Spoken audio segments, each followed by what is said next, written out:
Hi everyone. Hope you're having a good day today and a good week. Happy Friday to everyone. And I hope things are going well for you.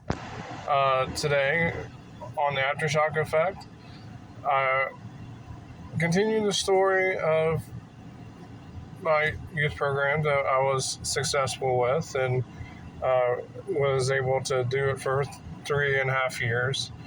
And it was a good time, but it started small. It started slowly, and then all of a sudden it just grew. And um,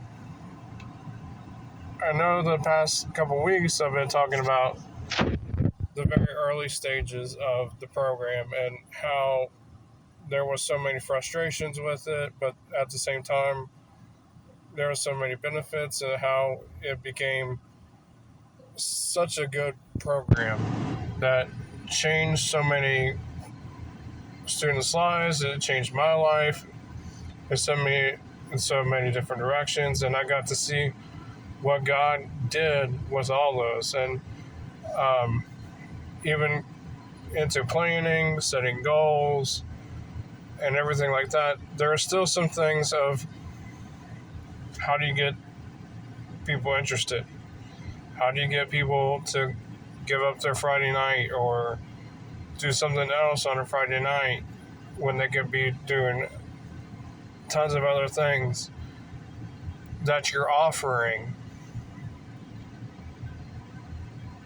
and just do it at home with their family or go out with other people and um, just continue trying to find things that would help and connect with so many other people, and we ended up changing a community, changing a town, and um, but it started very slow, and it started very frustratingly to the point where I thought maybe those words of "this is not going to work" were going to be true. But for whatever reason, students show up. They enjoyed what we had. They enjoyed what we offered. We had Wii, Xbox. We had um, music. We had board games. And once moved to locations, we had a field outside where we're able to do stuff outside. And it just continued to grow. But it started with one student who showed up. The first Friday that I had it was just one student came and they experienced it, what I had to offer, and then we had snacks and um, didn't have a message that night. But so what the program entailed was the first 90 minutes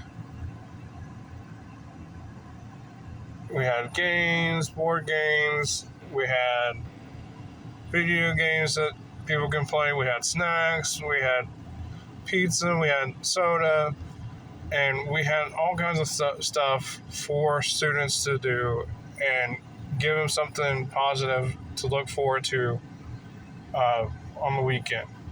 And the problem is getting students to want to come. How do you get them to come when they can just easily do it at home or invite their friends over to their house or go out to a ball game or to a dance? There's so many other things going on. How do you get them to buy into your program? How do you get them to come to your events? How do you get people to show up to your events when they can easily go other places and get the exact same thing, even if you are offering it for free? How do you do that? How do you get it to grow? And the short answer for me in my program was God put the places and things in place. And had that one student not show up, I probably would have given up the first night. But that next Sunday, the Sunday after the first Aftershock, the student was asked, can I invite friends and can you make it open to middle school? And I said, yeah, I can adjust the time. I can make things so that we can accommodate you coming, because we want people to come because they loved what we had to offer, because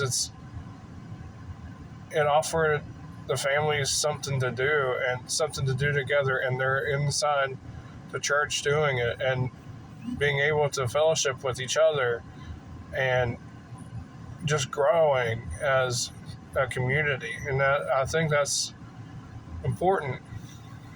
And the message with that is, just because things right now don't seem like they're working out, just because things don't seem like they're going as you hoped, and you plan, you advertise, you do whatever it takes, and it doesn't seem like it's working out for you, but there's this one thing keeping you going.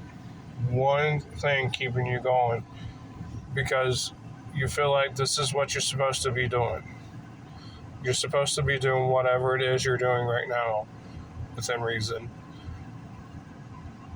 And don't give up. Or maybe you have to tweak things a little bit. Maybe you have to change things a little bit. And you have to understand that God's timing and God's ways and God's plan is different than your plans. So that when you get to those points, when you get to those places and you get frustrated, God sees the bigger picture. He understands what you're doing. He understands what you're going through. And He understands your heart. And I know maybe somebody out there that's in ministry, or maybe not even in ministry, that goes to church and says, how can I help? How can I continue being a blessing? How can I be something more? How can I honor God with my life? And first, sit down and ask Him. Just talk and say, hey, God, what do you want from me? What do you want me to do with my life? And then try something. Get in the scriptures, get in the Word, and then just try something. Maybe it's not a youth program. Maybe it's not leading a Bible study. Maybe it's just you have a car and you can invite people to church. Maybe it is you just pray for people. You read on Facebook every day or any other platform that somebody's struggling with X problem, and you can just simply pray for them. And you don't even have to tell them that you're praying for them. Just pray for them. Maybe it's to tell somebody that you care, and that maybe that's the only voice that's told them that they care. Whatever it is, God has something for you, and He hasn't given up on you. That's why you're at where you're at right now.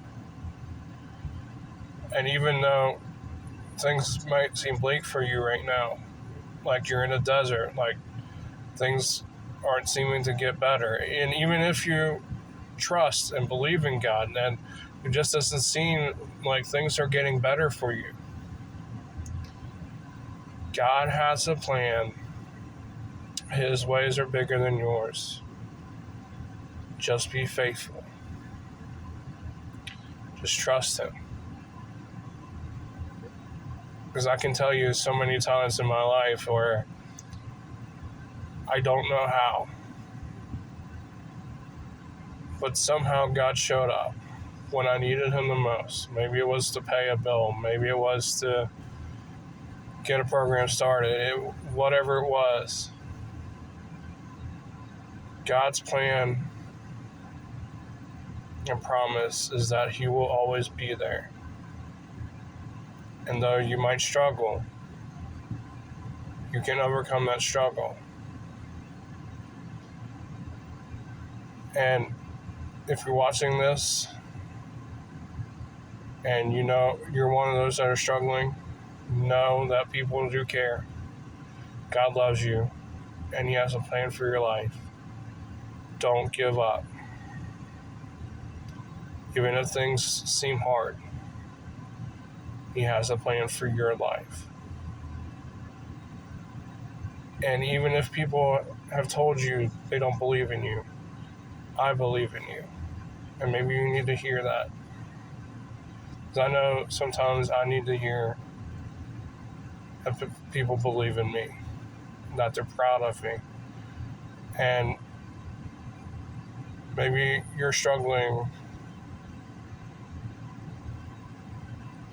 and you just want to hear somebody tell you they're proud of you.